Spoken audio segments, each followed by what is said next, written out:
Hi everyone! Now we are at chapter 7 until chapter 9, so let's move on. It's about this girl, Vivian, who her friends thought it was a vampire, and it's not in Vivian's perspective though. This is... never mind. Watch chapter 1 to 3 and chapter 4 to 6, which is... never mind. Let's go. Next morning at school, I took Farliana and Kiefer to a quiet place under the stairs where no one could hear us. "What happened to you?" Kiefer asked me. "Your eyes are all puffy." "Couldn't you sleep?" Farliana wondered. "I was woken up at midnight," I answered, nervously, "by Vivian." Kiefer was shocked. "Vivian? Wait, Vivian went to your house?" "You see, last night there was a full moon," I began, and told them what had happened. "It was just her voice at first, calling my name. Then she kept saying she was going to kill me." Farliana chewed her knuckle. "And did she?" "Of course she didn't," Kiefer snapped impatiently. "How could Rannis be here now if Vivian killed her last night?" You know what I mean," Farliana corrected herself hotly. Did she do anything to you?"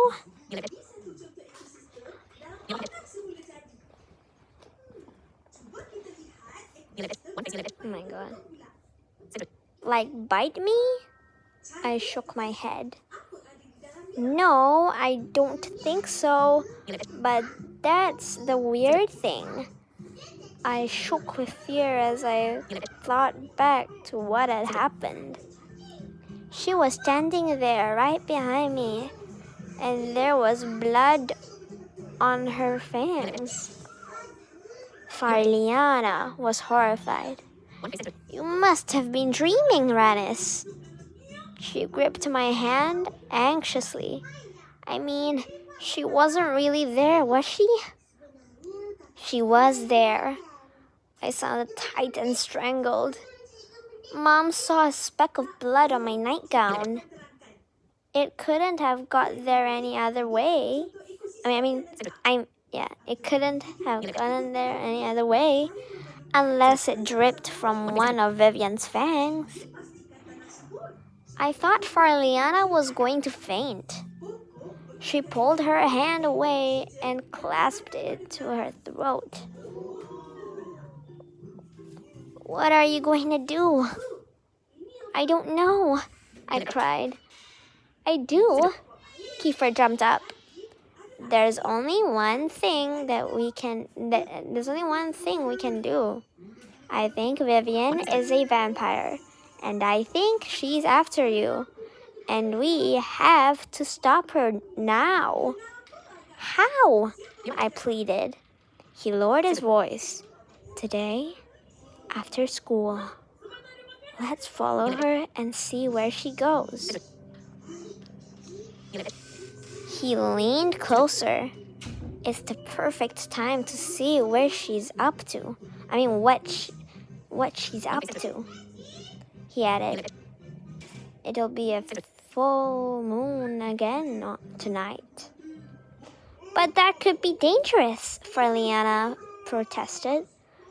"What she did last night was already dangerous," Kiefer snorted. Suddenly, Farliana looked up and held a trembling finger to her mouth. "Shh, she's here." We watched as Vivian approached and walked up the stairs above us. She looked as pale as ever, I thought, like a bloodless corpse. When we went up to class, I had to force myself to sit beside her. Good morning, Vivian," I said, but she just looked at me and smiled. the same smile she'd given me in the middle of the night. Okay, we are at chapter 8 now. Oh my god. Sorry guys, the TV is playing my mind. Whenever I stole a glance at Vivian in class, she had a blank look on her face. She said nothing about being in my home. In fact, she didn't open her mouth all day. When we had to write something down, I turned to see what she was doing. Kiefer was right. Vivian didn't write anything. The page in her book was a mass of wriggly lines and strange drawings. Hang on, guys. I'm the worst storyteller ever. I literally... Never mind. When school ended, we packed our books quickly so we could follow her. Now we mustn't get too close. Kiefer warned us. We have to stay well back, like they do in the movies when they're following somebody. So we waited until Vivian had walked through the gates before we left the school. Students were milling around everywhere, and the street was choked with cars and buses. It was easy for us to hide behind them without being seen. Soon Vivian turned a corner and we ran to catch up. Not too fast, Kiefer panted. She might be waiting to see if anyone is following her. But she wasn't. She was a long way ahead, walking along a street full of houses and shops. She didn't look back once. Where's she going? Wondered Farliana. If she turns left at the next corner, that means she's heading down toward the canal. Kiefer told us. If she turns right, she's going to the shopping mall. We waited in the shop doorway, watching her as she reached the corner. Without looking back, she turned left and disappeared. Farliana scratched her head. Why would she go down to the canal? Let's find out, I urged, hurrying from the doorway. We mustn't lose her now. We ran to the next corner and, with our backs to the wall of a shop, peered around it cautiously. Vivian was still walking ahead in the distance. Derelict old buildings clustered on the banks of a broad canal, and she was heading straight toward them. But nobody lives down there, Farliana said. There are just those old factories by the canal. That's all.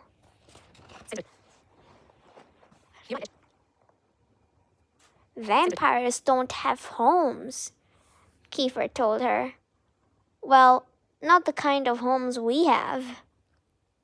I tugged on his sleeve. Do you think it's safe to follow her?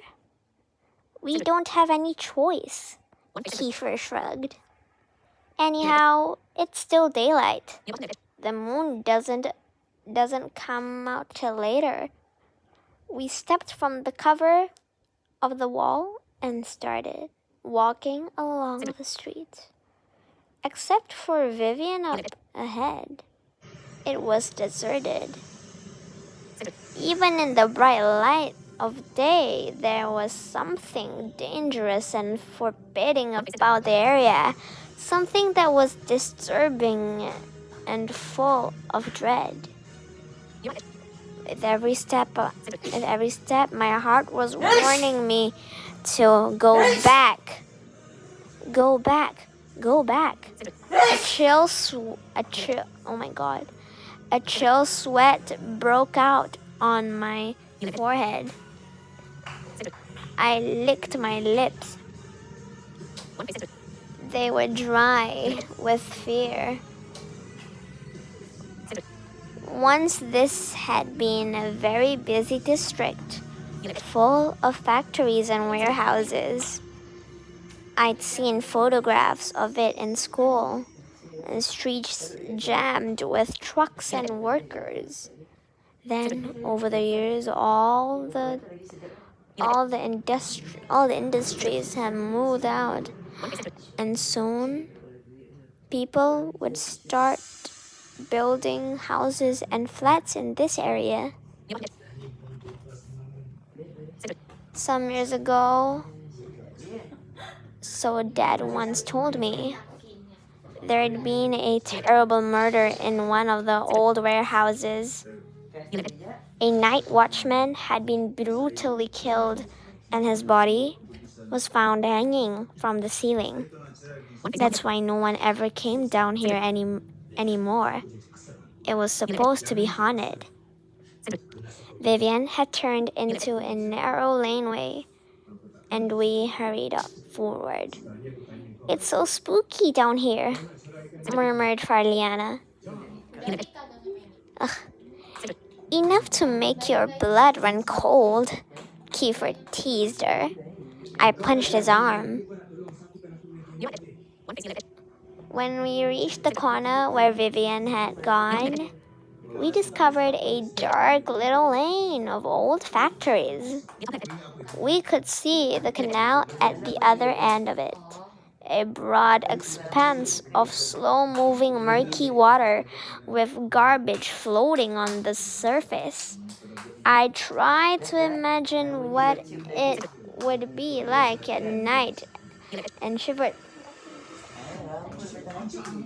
If you fell into the canal, nobody would ever find your body. Well, not for weeks, maybe. Very classy, grinned Kiefer, looking around. For vampires, I mean.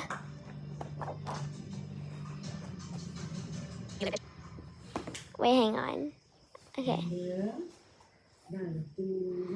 I didn't think he was funny. Vivian had disappeared, but a movement caught my eye.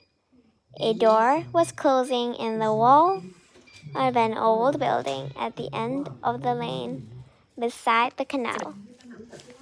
I pointed to it. There's where she went, I whispered. Oh my God, I didn't even whispered. Okay, said Kiefer in a low, tense voice. But we have to be very, very quiet. She might be waiting for us inside. Farliana clutched my arm. Why don't I wait outside? She begged. We shouldn't be separated, I told her, my lips to her ear. We're safer together. Farliana swallowed. I hope so. Last chapter for you guys in this video. Don't worry, there'll still be like, I don't know, how many more chapters am I left with? Guys, never mind. I'm left with around 12 chapters to read of you guys, so still a lot more for you guys who love Mr. Midnight. Don't worry. We headed down the streets, keeping to the late afternoon shadows. When we reached the door at the end of the lane, we saw its surface was stained and pocked with scratches. In one part, somebody had tried to through chop to it with an axe. Do I wonder why? Beside it, on the scared brick wall, we could still read the name of the former owner in faded lettering. Fang and Company. We looked at each other and shuddered. Quietly, Kiefer turned the handle. The old door gave a strange groan as it opened to inward. Don't close it, Kiefer instructed. Leave it open, just in case we have to make a quick getaway. It made sense. Already my nerves were tingling, and fear was dancing through my veins. We stepped into the gloom. Farliana gripped my arm. I could hear scurrying sounds and tiny eyes blinking at our arrival. Rats! Kiefer leaned very close and whispered in my ear. Let's see, what did the whisper? That explains her bad breath. She eats rats. I kicked his leg. We edged across the floor. It was filthy with dust, strewn with old sacks and broken pieces of wood.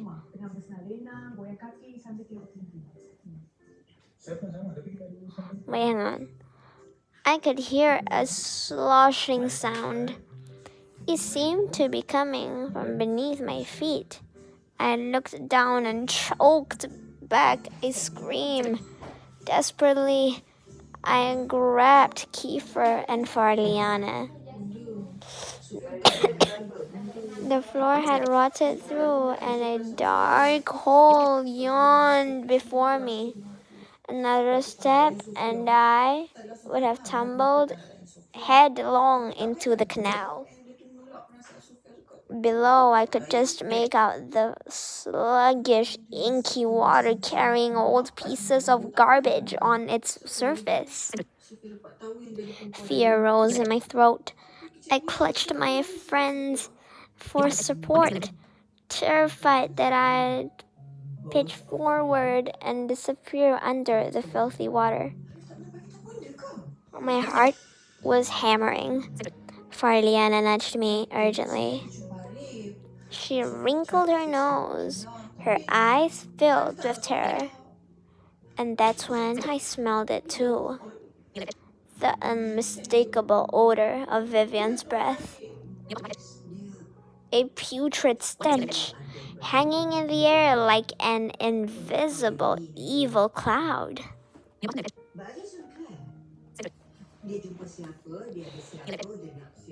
She's here, Kiefer whispered. Be careful. He guided me around the hole in the floor, and we started walking further into the old building. Broken boxes littered the floor. Light struggled to penetrate a dust-caked window. Why is it cake, though? I wonder. Dust-caked window. Massive wooden beams towered above us. Hooks and chains were suspended from the ceiling, and I wondered if this was where they'd found the murdered night watchman's body. Then we screamed. The door to the street had slammed shut with a deafening bang, and it wasn't the wind that had blocked our escape. We were no longer alone. Something moved in the gloom. A figure was walking toward us. Vivian the vampire. Okay, that's the end for you guys who love this book. I don't know whether you guys love this book or not, but it's kind of like scary and creepy. I think this is like the first book about vampires I read. Anyway, see you guys in the next video, and bye!